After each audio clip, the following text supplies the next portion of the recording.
Hello and welcome to this edition of the Purple Journal podcast. This is Joe Johnson from Purple PTSD and VikingsJournal.com here with senior writer from VikingsJournal.com, Joe Oberle. How you doing?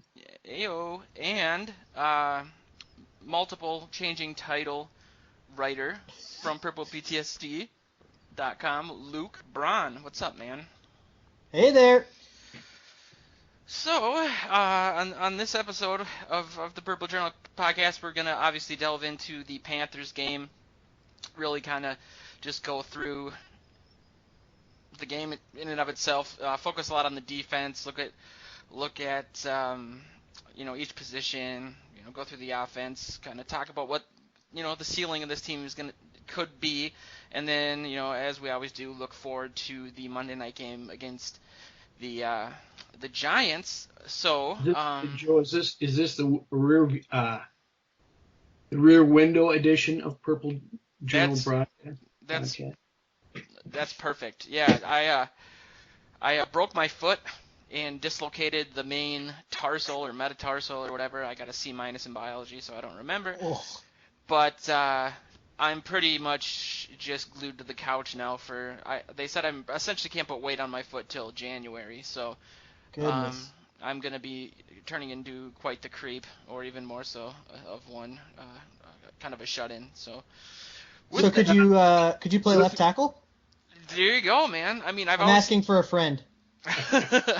I've always thought that my life kind of mirrored the team. I lost my job about 2 weeks after the 2009 NFC Championship, and kind of went from there. You should have been burning things downtown Minneapolis, or that wouldn't have happened, Joe.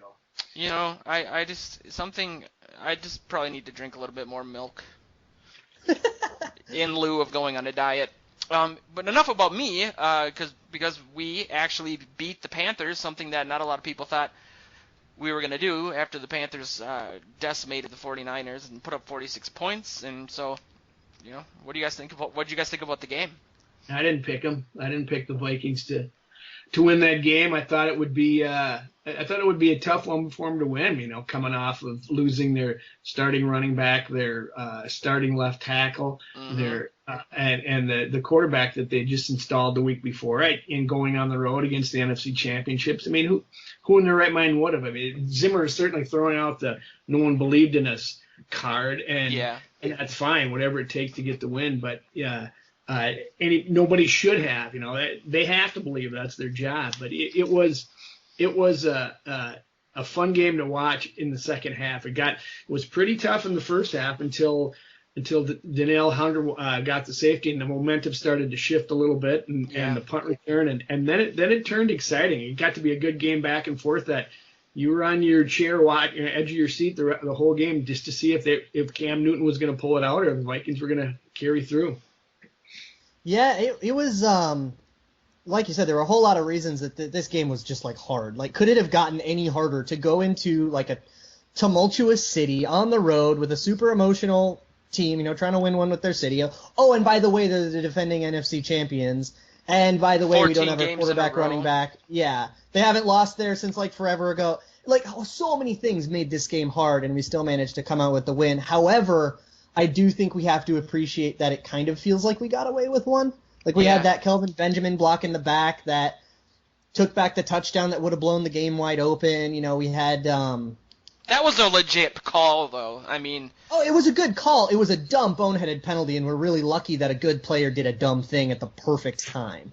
Yeah. I guess we should look at numbers about the game, because not the game in particular, but if you go back, correct me if I'm wrong, hasn't the only two teams that have beaten the Panthers in the past 2 calendar years are the Broncos twice and the Vikings twice? Yeah. Falcons snuck one in there too, but pretty much. Definitely. I mean, there was that other one. Yeah, Atlanta did beat them, but for the 15-1. But that's Vikings had their number, and apparently they still do.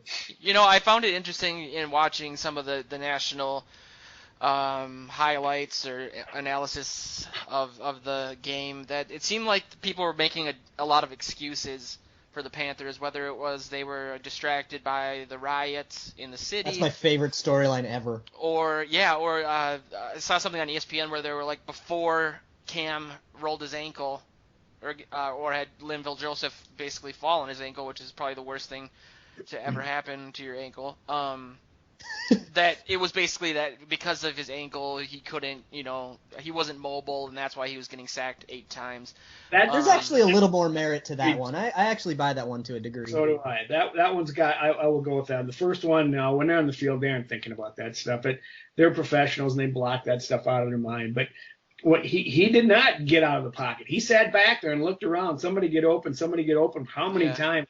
Either he's always been like this and I've never noticed it, but I was surprised that he was not, stepping out and doing something to buy time rather than just sitting there like a statue in so many Vikings quarterbacks we've seen in the past. So. I thought it was funny that Rondé Barber was the color guy for the game, and he was going on and on about how Cam is more of a pocket passer now and he doesn't run on pretty much under any circumstances, and then the next play he ran for a touchdown. And then celebrated it for like an hour. Yeah, the Superman and all that. I think there is, like you said, there is some merit to it, but I also think that a lot of the sacks and everything that we had were such complete team sacks. There was coverage was great. He had nowhere to go. He did seem to hold on to the ball a little too long. I mean, the safety happened before he injured his ankle, so you can't really blame it on that. I think that he just thought that with Funchess and Benjamin, and even again with his speed, that he was going to be able to either throw up a ball and have his tall receivers get it, or rely on Ginn's speed, and that just wasn't happening. I mean, he looked like a 1998 era Vikings quarterback just heaving it up for Randy Moss. Go deep and I'll get it to you, because that's what it seemed like he was looking for. Yeah, he really seemed frazzled. I mean, he seemed really his decision making got increasingly poorer and poorer and poorer the more we hit him. And that kind of thing doesn't really happen to the Tom Bradys of the world. Yeah. That kind of thing, that never happened to Teddy, and I don't mentally he was just so tough. And I don't know if Cam is that kind of quarterback. I think his skill set lies in a much different area. And I think if you he's the kind of quarterback that if you hit him 8 times, he can start to make bad choices. It's a good point. Go back to that last Denver game, and that was obviously their game plan to beat him, was to knock him around illegally on many occasions. But I saw a bunch of quotes afterwards from the players on the Broncos who said, he wasn't so happy to get out of the pocket and move around anymore after getting smacked around. He still put him in a position to win, but it had a deleterious effect on Newton, and maybe that's what was going on with the Vikings game this past weekend. For sure. And I think that he was that the schemes that they were running, I think they confused him too, outside of him being frazzled, having guys drop back into coverage after they looking like they're going to blitz and everything like that. So it's just, this defense, it does kind of start out slow sometimes, it seems like, but when they get going, and especially when they're playing with a lead, I wrote an article this week basically saying that this is the best defense I've seen since I was born. I was born in 1984. And so I don't know, I was going to see Joe, since you have a lot more perspective on that sort of thing, which is a nice way of saying you're really old.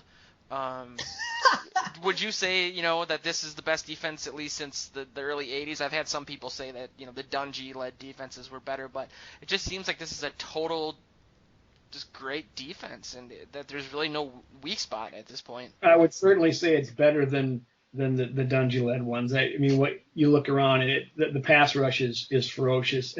I can go, unfortunately, I resemble your remark, Joe, and I can go back to the Purple People Eaters when they were, when you had Alan Page, who was the first ever defensive player to win the the league MVP. So that was quite a defense there too. And it, I don't know, I wouldn't say that it's better. This one's better, but it's on par with it. I mean, the Vikings you'd have to go back and maybe compare the numbers. It's a different era, so it's hard to do. Definitely. This one is when you've got, Everson Griffin and Hunter coming off the edges. You got Robeson who can get in. You got who Zimmer calls the best nose tackle in the game. You got for a time the highest paid safety in Harrison Smith, and a couple cornerbacks that are starting to play much better, and 2 linebackers that are just are going to keep getting better and better and better. boy, it's hard not to. You can't rank too many teams above them, in my opinion.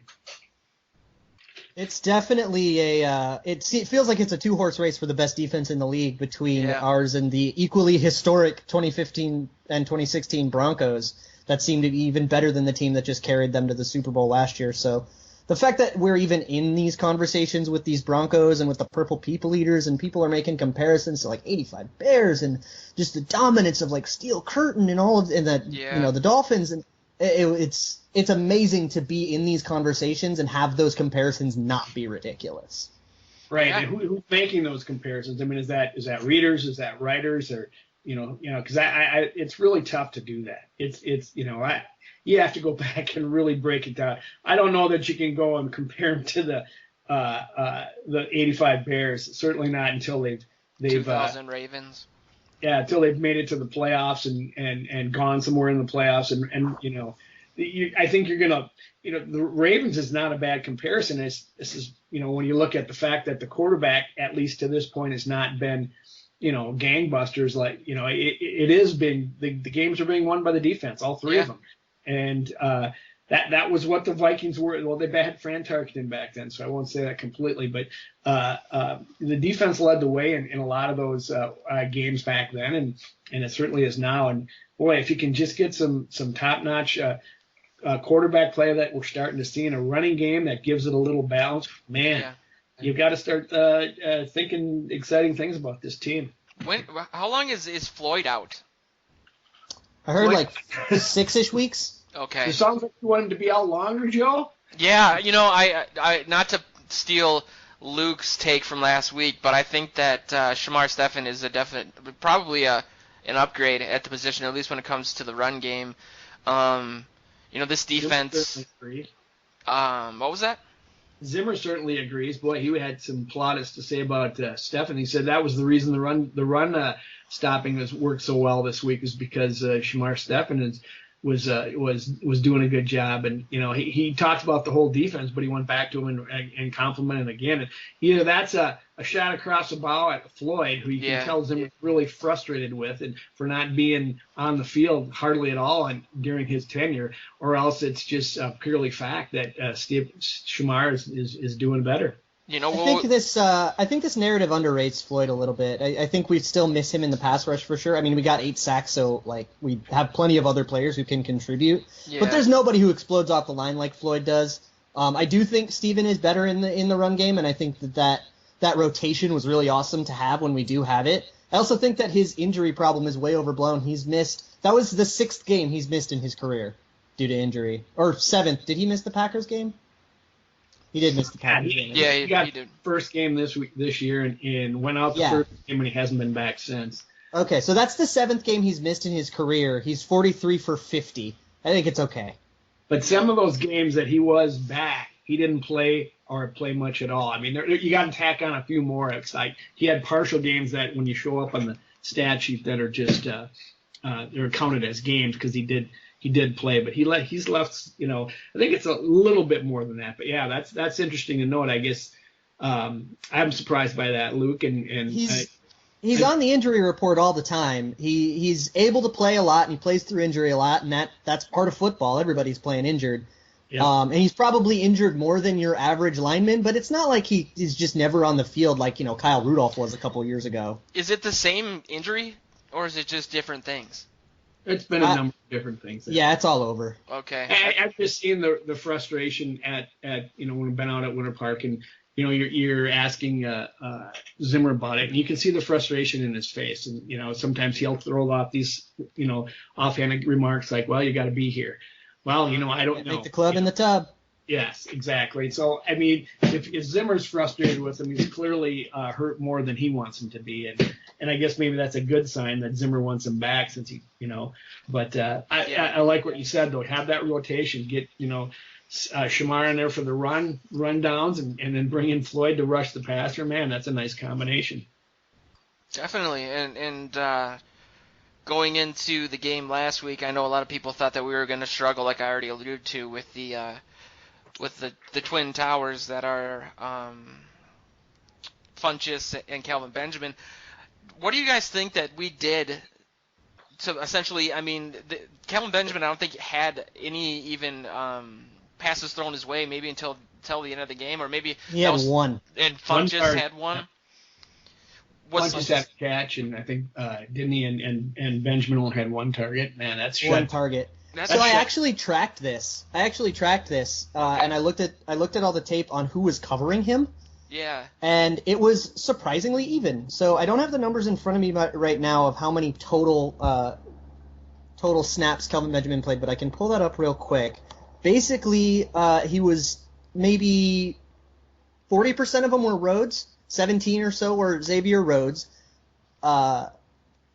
Maybe 30% of them were Trey Waynes. Okay. And then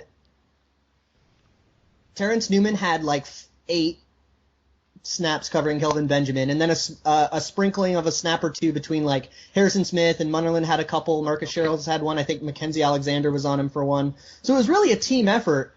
And you don't have the numbers in front of you? That's pretty good. Mine like a steel trap. No, exactly. It's I think Waynes is improving every week. He's got 3 interceptions in the last 4 games.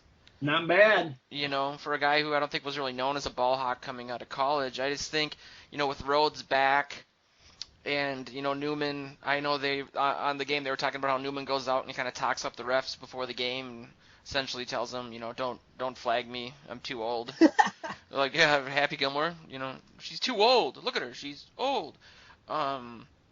There's just, I guess, really not a weak spot on this defense. I mean, the rush last year, I think, the couple things you could take away from the defense were the ability to stop the run. We haven't had a running back top 50 yards yet. Eddie Lacy had exactly 50 yards. And I don't think last year we had a lot of turnovers. This year, obviously, we're turning into a turnover machine. And when you do that with this great of a defense, and then you have an offense, segue alert, that doesn't turn the ball over, it's just a great recipe for success, I guess. So what did you guys think about how, first of all, how Bradford played? He's all right. Pardon? He was fine. Oh. He was okay. I think he definitely struggled a couple times. There were a couple of misses early, if I remember. The touchdown pass wasn't that great of a throw, but it was good enough, obviously. What? But otherwise, it gave the defender, if the defender played that better, he could have broken that up or even intercepted it. But thankfully, Kyle Rudolph's height and Kyle Rudolph actually made a really good play on the touchdown throw. It wasn't the best throw, but it was good enough. And I feel like in Luke, in that situation, I thought about the same thing. It looked like a weak kind of pass, and the guy was ready. And where do you throw that one where only Kyle Rudolph has a chance to get it? And that's inside. That's basically what he did, is threw it so because Rudolph could jump up and he was bigger. Because I thought the same thing. I went, it wasn't the greatest pass, but man, I mean, he put it where the other guy couldn't get it. I mean, it was good enough to be caught, which is the most important thing, but he could have put it more inside and given the defender less of a chance at it. The defender didn't play it very well, and had the defender played it better, I feel like he could have maybe made a play on that ball. But all of this is totally moot. Point is, it was a touchdown pass, and it was thrown well enough. Yeah. And I feel like otherwise, he was really good at finding routes beyond the sticks, and, he was good at getting a lot of people involved. I thought the Adam Thielen catch, that was a spectacular catch. Yeah. It was also a very good throw for exactly that. There wasn't a very big window of Thielen can catch it, but the defender couldn't get it. And I feel like putting it out there to just make Thielen lay out was kind of the only option, and he did that well. And then, obviously Thielen made a spectacular catch. And Bourne had to move after that. But I thought Yeah. I thought he I didn't think he was given much in the first couple drives, room to operate, that the Panthers defense were swarming him, and he didn't have, I don't think until they started and made some adjustments and got the balls out quicker, made shorter, quicker releases and got that going in the second half. Then all of a sudden he looked comfortable. He looked like he did the previous week, and confident. And so I thought, his game improved markedly after that. But I was a little worried in the first quarter there. I thought, oh my God, he's just like every other veteran quarterback that the Vikings have picked up over the years. That all of a sudden they just look slow and clumsy and uncomfortable and suddenly it changed back where he looked like he was throwing with confidence again. So I might rate him just a little higher than you did, Luke. But it's certainly not his best game he's going to have for the Vikings. There's a couple. His passer rating was something in the 90s. It was like a 93 or something, and I feel like that accurately reflects his game. That's above average, but it's not mind blowing. It's not the 120 that he had last week. But it was a pretty good game, and if he puts up performances like that throughout the year, I'd be happy with that. Yeah, and there was a couple opportunities that he missed. I know there was they still wouldn't have counted anyway, but Rudolph was wide open on the play where Diggs set up a pick and roll essentially. And he missed that throw. And then there was a throw where he rolled out to the right, and Thielen was wide open in the end zone, and he ended up throwing it away. If he was able to kind of take advantage of those, it would have really helped. But like you guys said, he played pretty well, and didn't make any mistakes, which was great. And I think that I don't know if I'm wrong about this, but it seemed like when Boone went out and Jeremiah Searles replaced him, that the offensive, maybe it's because they were getting rid of the ball quicker, but it seemed like the line was doing better. That just real quickly, that throw to that he missed on Thielen. You wonder if that's something like that's going to come with more time with the team, time with the receivers, time with the offense, that he might, rather than say, okay, I got to make a decision here running to my right, I'm losing half the field over on this side, that, maybe he would, when he gets more comfortable with all that, maybe he looks back there quickly and says, before he throws it away. But because you saw that on replay and it's just like, oh, man. Wide open. He was. The offensive line, I think so. I think it's attributed to the changes they made at halftime. And, I was interested also to see how well TJ Clemmings graded out after the game. PFF loved him. Yeah, that surprised me a little bit. I wasn't watching him. I didn't hear his name. What do they say? If you don't hear offensive lineman's name, that means he's playing well. And that was part of it. But so that gives me hope there that they can figure out how to make it work with the line that they're piecing together. I feel like both Clemmings and Searles did better than we expected them to, but I don't know if I'd put them up to the level of average yet. Which is that's I don't think that they've reached that. They definitely missed a few run blocks, which you don't really hear their name on run block. You kind of just hear the running back be blamed for that when runs don't work out. Yeah. But I do know that Clemmings missed a couple and Searles missed a couple and Boone was missing a couple too. The offensive line is still absolutely the biggest liability on this team. Sure. And if there's anything that's going to hold us off from making a huge playoff run, it's going to be that unit. That said, for coming in as a backup, Searles played admirably. I love that he can play on any position. Mm-hmm. I actually heard an interesting idea. If Boone does come back, and obviously we have no idea, put Searles in at right tackle. Andre Smith is terrible. Yeah. Can he play tackle? I thought he could just play a couple guard positions. He can play. He played every position on the line for San Diego. How big is he? I have no idea. If only we had the internet. Are you asking me to Google that? Yeah. let me Google that. But yeah, when we're talking about the line and essentially the changes that was made at halftime, it's kind of a good segue into the dun question of the week, where real quick, okay. He's 6'6", 311. There you go. Big boy. He can play right tackle. I got 6'6", 315 in the Vikings media guide. Uh-oh. Oh. Uh-oh. I went analog on it, Luke. We'll split the difference. Next to his matters. phone book. So yeah, the question of the week is something we do. If you ask a question and we end up answering it on the show, you get a shiny new Vikings gnome for your garden and or dashboard. This week's question comes from CHTE 4300. Essentially, the question is, do you think Norv Turner sticks around after this year, or do you think Pat Shurmur might potentially take over next year? With his experience with Bradford and the fact that last week's offense seemed much more West Coast than Air Coryell. So, yeah, I wanted to get Luke, your guys' should thoughts on this. should I start so you can count to 10? I'll start. Give me a sec. No, I'm going to let you go after it. Have at it, Luke. Okay, I really want to squash this narrative. For one, I think there was definitely a lot of reason to want Norv out of here last year. I think there was a lot of stuff about him being predictable, the 7-step drops, the offense just overall not being successful. Totally get it. Totally want him out of there. This year, I do think he's improved. He's got a lot more to prove before he can show that he can be a long-term answer. But he's drastically increased the number of 3-step drops, and it's made a huge difference. However, should you still want Norv gone, and I would still totally get that, please, please, please do not make Pat Shurmur the next offensive coordinator. He has been demonstrably bad every chance he has had to call plays. He called plays in St. Louis for 2 bad years. He called plays as the head coach for the Browns for 2 bad years. One of those years, he went out and hired Brad Childress as an offensive coordinator. Go think about that. Yeah. Then he went to Philadelphia and had a great offense when he had nothing to do with the play calling and was basically just a strategic mind in the room, which is exactly the role he's performing now. So unless we can come get Chip Kelly in here to call the plays too, I do not want Pat Shurmur anywhere near play calling duties for the Vikings. Wow. It's like he ran over your dog or something.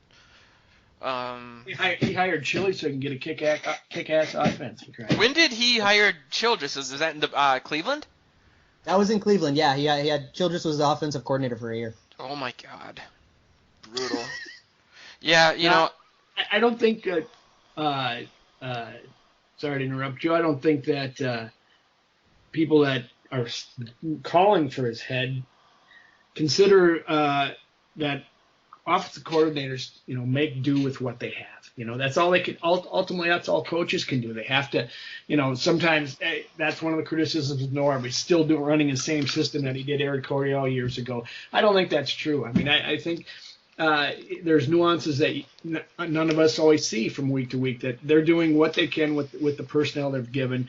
And I think he's had to adjust how many years here, and I think he's fine. I'm not ready to run him out of town. Last I checked, the Vikings were 3-0. The offense has struggled, that's for sure. But those struggles are coming from outside of Norv Turner's offense, in my opinion. They're a quarterback coming from the ligament gods. Yes, they breaks his leg in half. Then you got a running back who has knee surgery, and it's like, and your left tackle, and still the quarterback in each game in the offense, while not going gangbusters, has done enough to win with this defense. So, yeah, I'm gonna let her ride. And I think that I just find it really odd that there's this disconnect between the national media that talks about Norv as a top offensive coordinator in the league, and locally you get people that just think he's essentially Bill Musgrave Part 2.0. I think this early in the season, especially with Bradford only being here for a couple of weeks, that you got to give it some time. Clearly, Eric Coryell type offenses rely on power running in the deep ball. I think we have a quarterback that can successfully throw the ball down the field now. Our run game is a whole other issue. I think between Asiata and McKinnon, they averaged about 2.5 yards a carry. That's something that we need to focus on, and I don't really know what the answer is, considering the offensive line. Yeah, I was going to say, considering the offensive line is just not doing well, and obviously there's been injuries on it. And what's going on with Boone? I mean, what's the latest on his injury?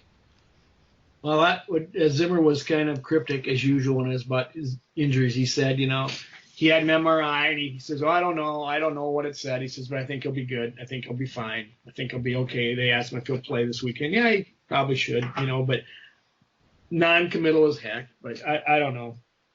And thus far, I haven't been overly impressed with him anyway. Totally. It's going to be worse if he's injured. It's his hip, and well, look where Matt Khalil is now. So you wonder, Boone's been around. Us older guys, we start breaking down after a while. So who knows what? Tell me about it. I was getting a bowl of cereal, and my life almost ended. That's not a story you want to tell, Joe. Well, It's I tore my ACL on a golf course, and I feel embarrassed about that. It's like, Do you want to know what the worst part about it? I was pivoting from the fridge because I grabbed the milk for a bowl of cereal, and when I fell, I spilled all the milk on the floor. So then I was basically sitting there like with a tear in my eye because I couldn't finish the box of Apple Jacks. You were pivoting because your favorite jam was on the radio, or you're just pumped about 2-0 start? What was it? I'm a big guy, but I'm crafty. Well, I hope you get well soon, brother. Yeah, we'll see. I'm gonna look like Frankenstein for a while, but I'll get there. And speaking of disappointing people, what do you? What a segue! Hey, this people have been kind of asking Zimmer a lot about Treadwell. There hasn't really been a second wide receiver that's emerged. I don't know if that's necessarily because I hear inklings that Charles Johnson is playing bad, and but I don't think there's been a lot of opportunity, to be honest. You don't see Bradford throwing the ball to Charles Johnson very often. I mean, Thielen got 1 or 2 targets. So this is kind of a two-headed question, but what do you think that this is kind of the time, especially a lot of the throws. I look back at one of the throws that Charles Johnson almost made, and they said if he would have made it, it would have been an amazing catch. And even the Treadwell makes that catch. Exactly, and even the Thielen catch reminded me of something that Treadwell would do. I mean, do you think this is kind of the time where he might emerge and take over that second spot, or who are you guys looking at to kind of? I want to see it. I really want to see it, but if he's not ready, he's not ready. I don't think we should panic because we're not seeing anything. I don't think no news can necessarily be like responsibly deemed good or bad news. It's just news. There was the news that's kind of been blown out of proportion, but Zimmer said Treadwell needs to practice better. He just says maybe he's struggling. That's fine. And then he said, which something I said a few weeks ago, Diggs didn't start until the 5th game. Yeah. He had to learn how to play in the offense before they could throw him out there. Well, he's and what's his name? Zimmer even admitted that. He says, "Oh, Diggs didn't." Same with Diggs last year. And Diggs has a lot more ability than Treadwell, which we didn't really know in the draft, which is why I went in the 5th round. But now we know that Diggs was showing so much more, and it still took him that long to get on the field. So we might not see Treadwell till later this season. We really should be okay with that. You look at body language and how they handle each other. I think Diggs is one of those guys who's Energizer Bunny, who's got all kinds of energy, is upbeat, is I'm not saying one guy works harder than the other, but Treadwell's kind of got a bit of a chip on his shoulder. I think the whole thing where he went later in the draft than he might have thought he should have, and blah blah blah. And I'm not going to call him a grumpy Gus, but he's Diggs will come and talk to you anytime you want to, and you got to go searching around corners to find Treadwell to talk to, and it's just kind of a feeling you get. It's like, get with the program, dude, and figure it out, and you're going to get on the field. And once you get on the field, you get opportunities to stay on the field. And that's the way Zimmer's always been. You got to earn it in practice. You get on the field, and then you go from there. I think another comparison we can possibly make is Devontae Parker in Miami. And, it took him a while to kind of crack the lineup and start to produce. And then toward the tail end of last year, he really started to come into his own. It takes time with rookies. Yeah, it's week especially at that 3. position. Calm down, everyone. People are kind of spoiled, because there's been a few wide receivers, especially lately, that come as rookies and kind of blow up, and that's really not the case typically. I mean, it's one of the harder positions to transition to, and especially with the style that he plays. He's not a burner. He's someone that fights for balls and comes down with contested balls. And I think the ability to get acclimated to the strength and speed of DBs when that's the type of game that you play is just a little bit harder. Okay. I think the more interesting question and response was what's up with Charles Johnson. And when Zimmer was asked that the other day, he just looked back and says, "That's a good question. I don't know." He's bad. He just is. He's bad. He can't win a contested catch. He can't get separation nearly in the way that he did in 2014. He's still riding high off of like 7 good games in 2014. Why did Zimmer say that then, Luke? Well, Zimmer can't say, "Oh, my players are bad." Just get it. I don't think he's bad did. as you say he is. I think he's, he had the injury last year. He never got on the field to show one way or the other that he was going to pick up where he had left off the previous year. But I still think he can contribute. I really do. And he's got size like he's like a more experienced Treadwell, to be honest. He's big and he's strong. He's not the speediest guy on the field. And I thought he ran a 4.2. Yeah, he's really fast. I mean, all of our receivers are really fast. So compared to the rest of our wide receiver core, he's not the fastest guy. Right. But he can still outrun a D-back. Yes, certainly can, and he's proven that. But I'm just saying he's not the fastest guy. And he I don't know. I don't know why. It's frustrating because he shows flashes of brilliance. That touchdown he had in the preseason where he did that double move and it just essentially against the scout team safety. I know, but you see stuff like that, or how he ended 2014, getting wide open, and then it's just he disappears in these games. I don't know if he just can't, when he gets bumped at the line, if he can't overcome that or what, but. You can't trust a contested catch to him. If he doesn't have significant separation, which he doesn't get often, you can't throw it at him. He doesn't win contested catches. You can trust Diggs to win a contested catch. You can trust Rudolph to go up and catch a touchdown pass when he's taller than the guy. You can't trust Charles Johnson to do that.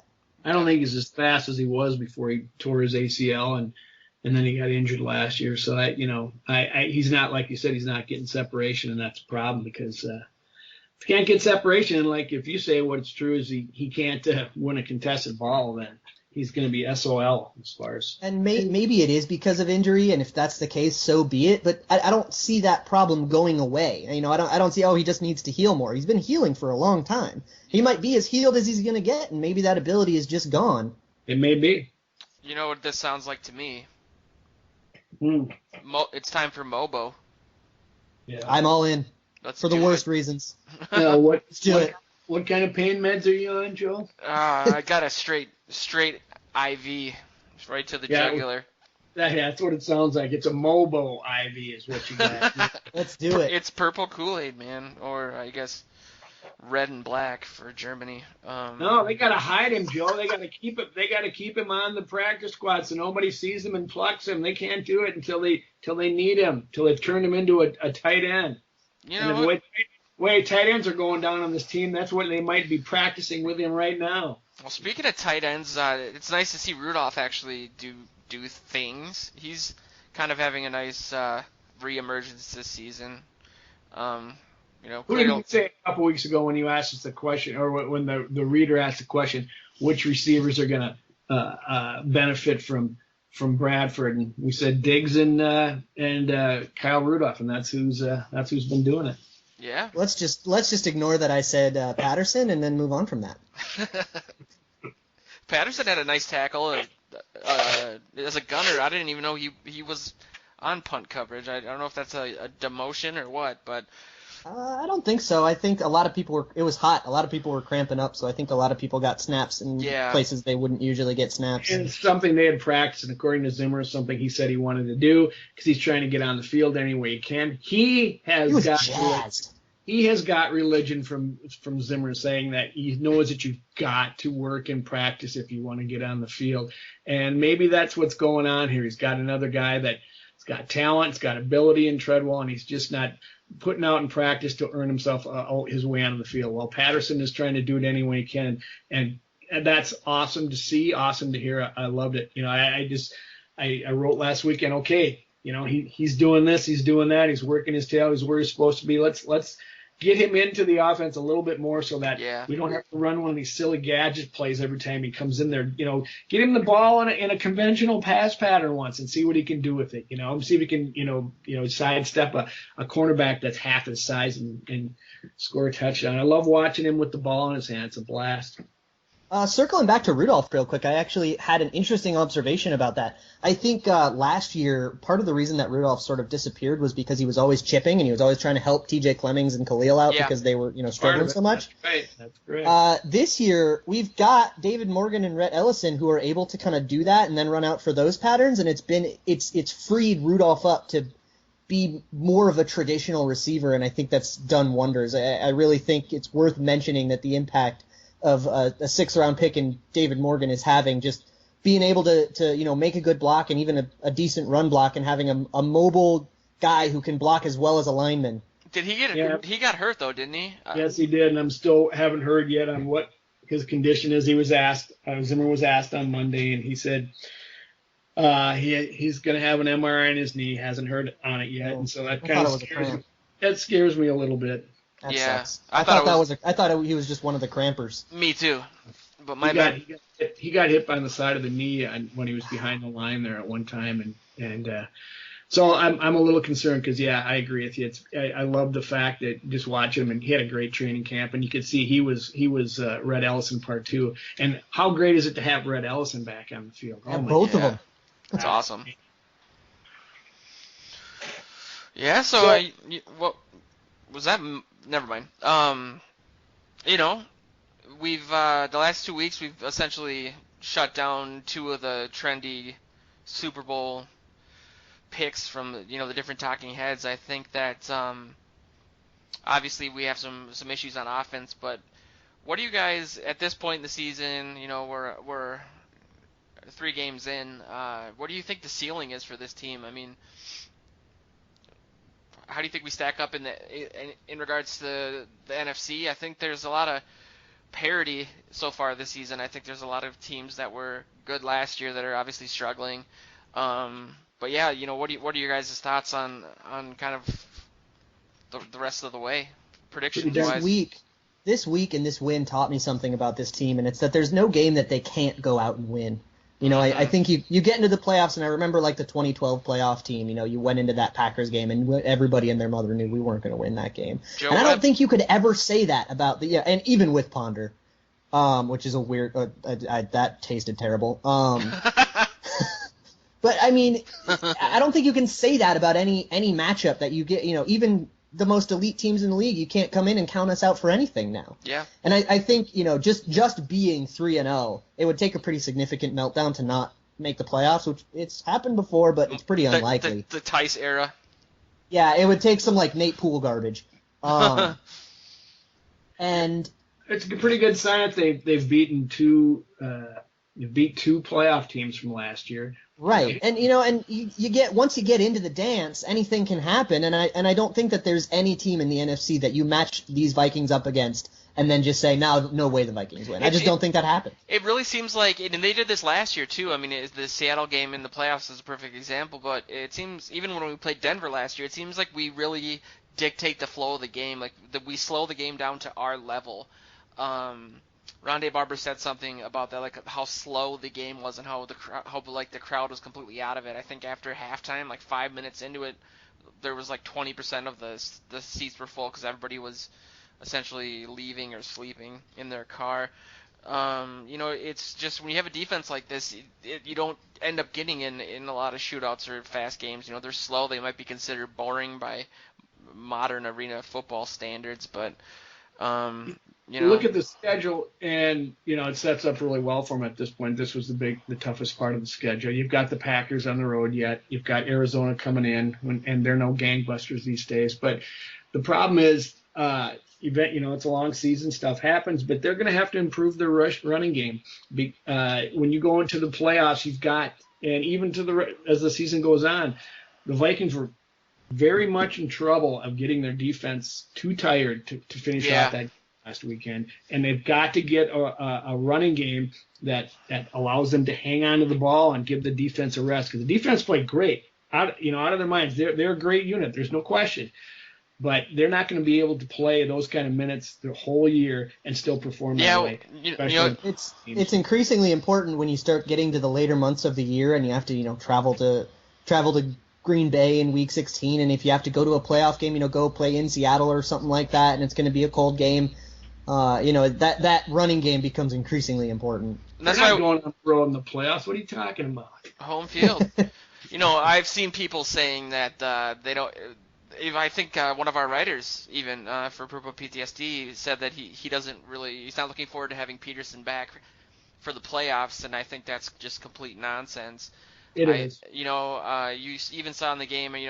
Diggs had a decent game. He had I think 4 catches, 40 yards, but he was double covered for most of the time because they don't need to stack the box anymore. And even so, I mean, like I said before, our running backs, I think McKinnon at 2.8 yards a carry, Asiata at 2.5. If we can get a running game going to help, control the time of possession even more, I think that's really important. You have Everson Griffin throwing up and everything. That's the worst thing I saw coming out this weekend as far as post-analysis of the game is talking about how much better the running game was. On what planet? It took an uptick, okay? Why? Because for reason Joe just said, they didn't have to load up the box. They went and covered the receivers who killed the Packers the week before, and they tried to take that away. In the first half, they did. They didn't have to worry about Asiata and McKinnon beating them. So it was just a little bit better, and that's the reason why it has to improve. They got to start getting more than. What did they end up rushing, like 105 yards a game? Oh, my goodness. It's not enough. I don't know what it was, but. Yeah, I don't know if we can really be satisfied. Is there really a narrative out there that, like, the running game is now better without Adrian Peterson? Well, it might be better because we're not putting 3 tight ends in the box every time and inviting a bunch of defenders in, but that has nothing to do with Peterson. That has to do with coaching. Yes, and the line. So, no, I just saw it in different places, and I was just scratching I've seen it, too.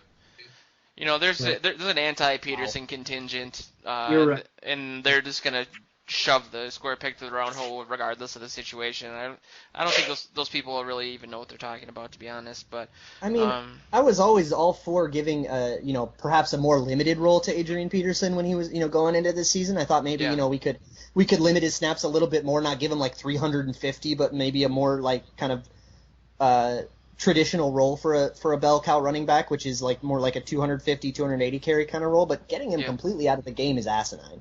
And it's going to hurt us for the entirety of this season, for the entirety of the time that he's out. Well, maybe it will be allow them to bring him back slowly and just use him on running plays, and then then you can get the guys in there who can catch a ball or protect the passer in play action, or what have you, But yeah, it's they should start paring him down, and I don't think he's coming back this year anyway. I don't know. You don't think so? No, I don't think so. He might say he can, but they aren't going to disrupt anything. They aren't going to bring him back unless they need him, he seeing as how quickly he came back from the ACL, everyone kind of puts probably too much stock into that. But if you don't think if we're going into the NFC Championship game that he's not going to pull a Terrell Owens and try to just come back and. Of course, right? But the repaired cartilage is a different animal. I mean, there's not anything that you can really do to make it heal faster. You can build up the muscles around it and strengthen your ligaments, but it's not going to, if it's not healed, it's not healed. I think the place you can kind of like speed up rehab is in the strength training afterwards. It heals and it'll take as long as it takes to heal, but most of rehab is, rebuilding the muscle around it and getting back up to playing strength, and that's the part that you can really, if you work, that's the part that's more intrinsically related to how hard you work. Right, but if it's not healed and you bring back and you cut or you jump cut like on that cartilage, and he just blows it out again. Yeah. Absolutely. You're talking to someone who has had 4 of them, so it's not the same thing as the rehab, but it's right. It's strength. I think we even talked about this last week. I just don't see him coming. I don't see him coming back this year, and I see him trying to renegotiate his contract next year and bringing him back then. But hopefully it works out. But I think there's definitely a real chance that we've seen Adrian Peterson's last game for the Vikings. No, I'm hoping not. I don't think so. Not yet. Yeah, I don't hope so either. But it's definitely a possibility. Absolutely. I'm dumbfounded by the fact that they don't give Patterson the ball out of the backfield, not in some sort of end around or gadget play, but just hand it off the ball to him. I mean, he's had success that way, and obviously what we're doing right now doesn't work, and he's the type of guy that can, make something out of nothing, and if our offensive line is not improving, I think that's the best way to go. I don't really know why they don't do that. There must be some reason, but he doesn't fumble. I don't think he has the vision. I think you can point to his kickoff returns, but on a kickoff return you get like a good 3-4 seconds to kind of survey the field and figure out your lane and watch the blocking develop, and it's a little bit easier to process. Yeah. But when you get a handoff out of like the dot formation or something like that, or like out of the eye or even out of shotgun, you have to pick a lane and hit it, and you have to do that very, very fast. I think if you put Cordero Patterson back there and he starts making the wrong decision, you start getting Trent Richardson things. Yeah, but I haven't necessarily seen that. Obviously, there hasn't been a lot of examples of it, but I think if there's one thing that Patterson excels at, it's his vision and his ability to, create lanes and juke people, and so I don't know. I just think that I see that on the kickoffs, but I don't see that on the end arounds or the running plays he does get. When he does have to start reading a lane and doing stuff, he'll cut back when he shouldn't, or he tries to dance around sometimes, and I think it would invite a lot of mental problems. I think he has the ability, 6'2", 215 or something like that. He's definitely big enough, and he's certainly athletic. I think it's just a matter of trusting him to play that position, and you know how much trust matters to Zimmer. Yeah. Then there's Hillman. I mean, is he ever gonna, take over? Who cares? Yeah, I do. I put him on 3 fantasy teams for crying out loud. Yeah, that's why. I feel bad for Joe and his running team. backs are terrible, and I had Adrian Peterson. Anyway, that does hurt. With that, let's kind of look at the Giants game. Monday Night Football. Eli Manning. I'm gonna be there. Are you going? Yeah. Oh, that's next week? Yeah. I'm yeah, flying home this week, and I'm going to spend some time with the family and then go to the game on Monday night. We're supposed to go to lunch, which means you can push me around in my wheelchair. Perfect. Dream come true. But you looking at Eli, I mean, I tried to do some math and got a nosebleed. But I think his TD to interception ratio against us in the last 7 games is 4-14. It's something like that. I was at the game last year, which was amazing. We completely blew him out. He had 3 interceptions. He's had no Odell Beckham in that game, though. Yeah, that's true. He's had. If only we had a way to shut down a premier wide receiver. Speaking of Beckham Jr., I think the key with him is just getting in his head. I mean, he was crying last week. Just get the field goal net out there and let it take care of business. I think he's just not unstable, but it's really easy. I mean, he had a great game. I think he had 7 catches, like 120 or 140 yards, but obviously they didn't win. I think the key to covering him really is just to get into his head, and I don't know who the best guy on the team would be to do that, but, like Luke said, we don't really have the type of corners that really shadow somebody. It looks like we're, just throwing guys out there and covering them. We let the other team dictate the matchups because we'll have Xavier Rhodes line up on the right and Terrence Newman line up on the left every single third, or maybe it's the other way around. But like one of them is on the left and one of them is on the right, and we let the offense put the receivers against any of them. So we have to trust all of our cornerbacks to be able to cover him. And if their performance against Kelvin Benjamin was any indication, I think the capability is absolutely there. I think you press him a little more, you get physical with him, try to get into his head. Xavier Rhodes is pretty good at that. Trey Waynes is also, has the size to be a physical corner. I think that's the best way to do it. Also leak a safety over that way, although it's not as easy because they've got these other 2 guys named Victor Cruz and Sterling Shepard who aren't no slouch. Yeah. What do you think about that, Joe? Are you still there? I am.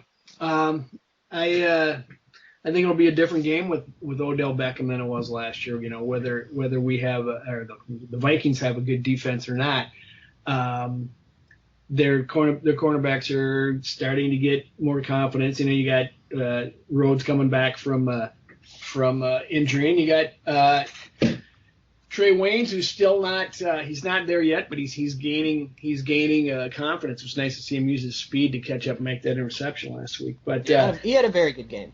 Beckham is elite. There's no two ways about it. And frankly, I don't think Kelvin Benjamin and Funchess really showed they're not. But they'll game plan to take him out and try. They got to stop the run first so that they can tee off on Eli, and he'll throw the ball away if this defensive line goes after him and rattles him, which we expect him to do. So yeah, that's he's prone to make mistakes if he's under pressure, and he will be under pressure. Yeah, they lost their running back for the season.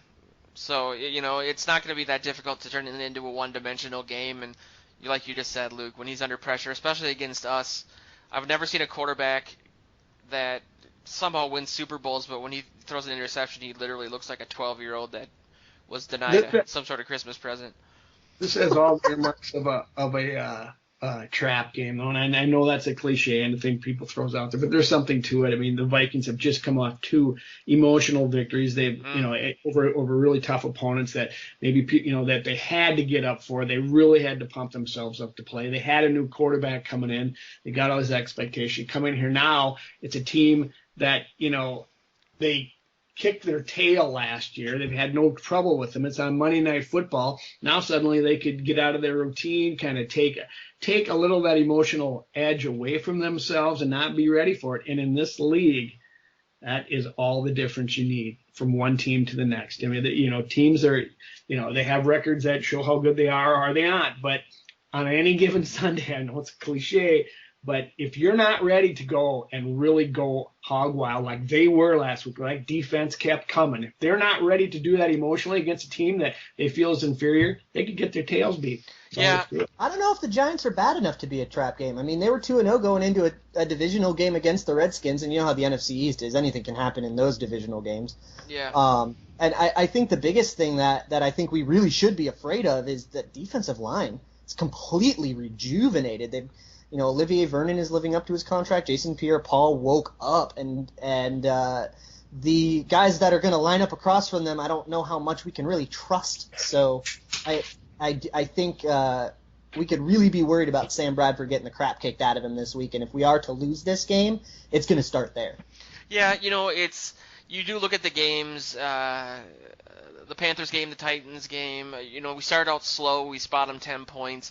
I don't think we can keep relying on our defense or special teams to score these points for us, to get the momentum going. I think it does start with the offense, and I think that we really need to come out strong that way.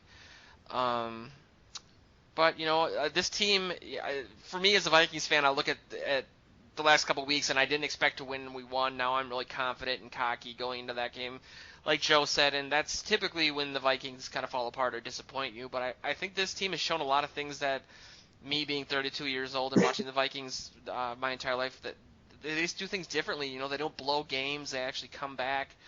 I think they're just really, really well coached, and I don't think that Zimmer is going to allow them to go in and be overconfident or what have you. And being at the vault for the second time is probably going to help a lot. And Luke obviously going to be there.